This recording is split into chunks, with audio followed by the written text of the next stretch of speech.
Are we plugged in? Hey everyone, I'm Grumpus. Thanks for tuning in to Grumpus on Fire. Well, I know it's been a while and you've probably been wondering what old Grumpus has been up to. Well, I can give you a hint.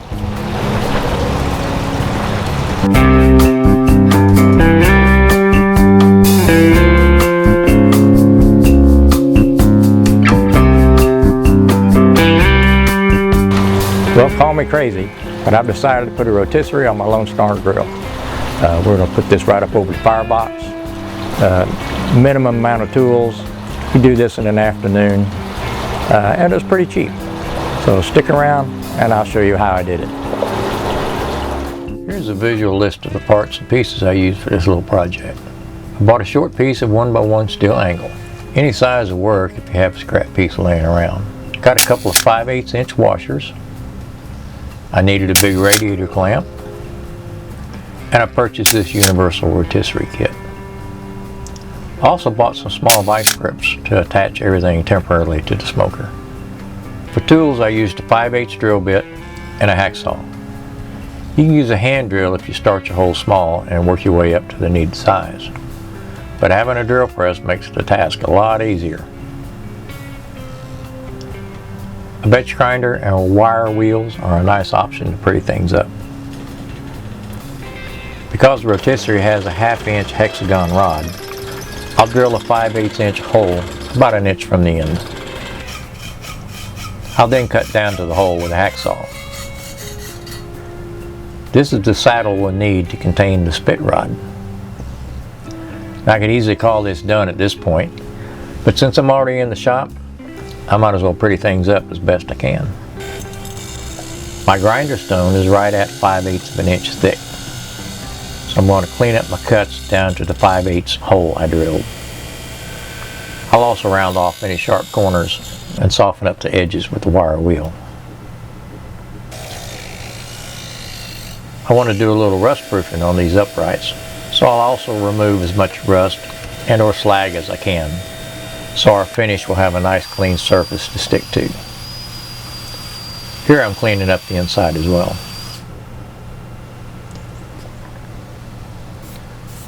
For the rust proofing, I'll heat treat these just like seasoning in cast iron. I got my gas grill heated to the max. I sprayed some cooking oil on the uprights and let them bake for a couple of hours. After a couple of hours, I turned off the heat and let everything slowly cool in place. Here are our finished stands with the baked on finish. Nice and smooth with no stickiness at all. Just like a well-seasoned skillet. Now let me show you the rotisserie kit I purchased. This particular universal kit comes with a 13-watt motor. Should be more than enough. It's got a 1/2 inch spit. Comes with a heat shield for the motor. Complete with counterweights. And the kit also comes with all the hardware you need to put it on any grill. I won't be using this stuff here, but this part here I will be using.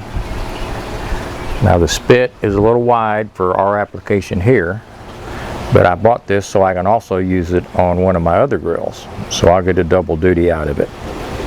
Let me show you how we're going to put this together.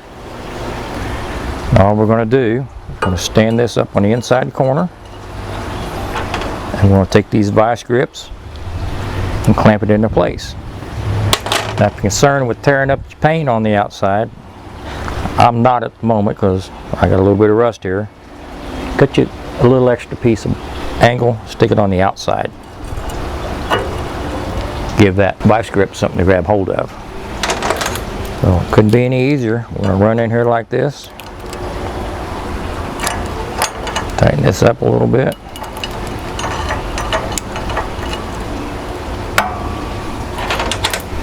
Put one on each side.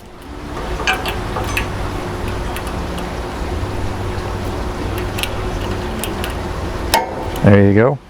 That's not going anywhere. And we'll do the same thing on the other side. Let's work on the motor end first. We'll set our bar up here. And take our motor, get it on here, just kind of let it hang. I'm going to bump it up Hope you can see I'm going to pump it right up against that angle. Then attach it so it doesn't try to spin on us. I'm just going to use a hose clamp, lock it into place.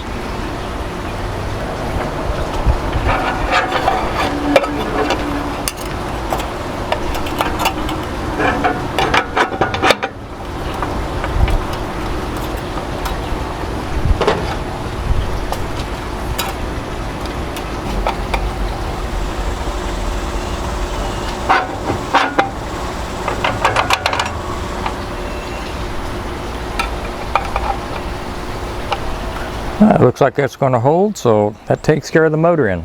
See what we're going to do on the other side to hold it, keep it from falling apart. Slide this on here. Of course, that'll tighten up on a flat spot. Just put it right here for right now. This is for demonstration only. So you'd have your meat between here. What we're going to do is this little holder here normally would ride on the support. We're going to use it as a way to keep this from falling out of the motor. I'm just going to put this on here loosely.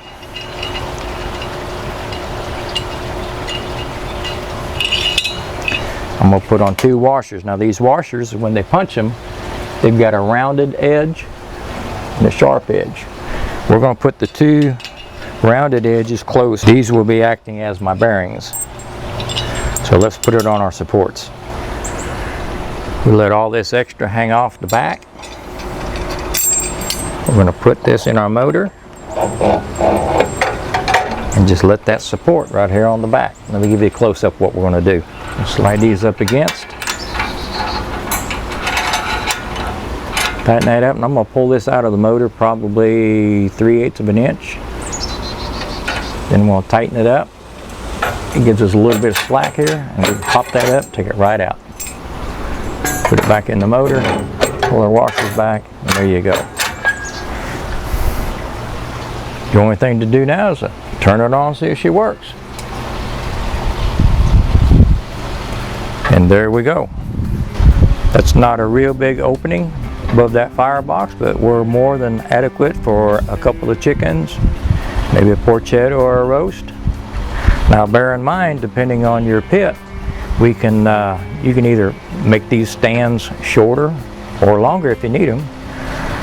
On this particular pit, the Lone Star Grill, I think I can move the fire up or down as needed.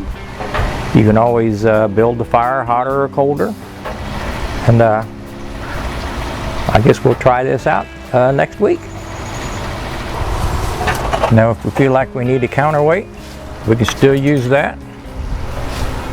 Got our nut we can put on here.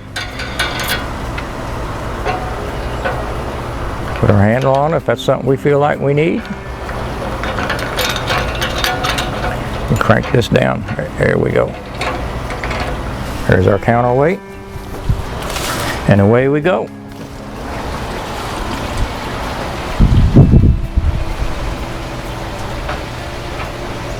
Now how slick is that? It gives me one more reason to come outside and cook. Y'all know how I like my live fire cooking. So I can't wait to try this out. Probably next week.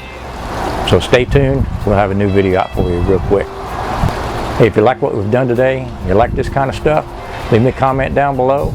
If you don't mind, hit that like button. If you haven't subscribed yet, why not? I'd sure appreciate if you want to do that. And don't forget to ring the notification bell so you don't miss a thing. Thanks for tuning in to Grumpus on Fire. I'm Grumpus. We'll see you next week.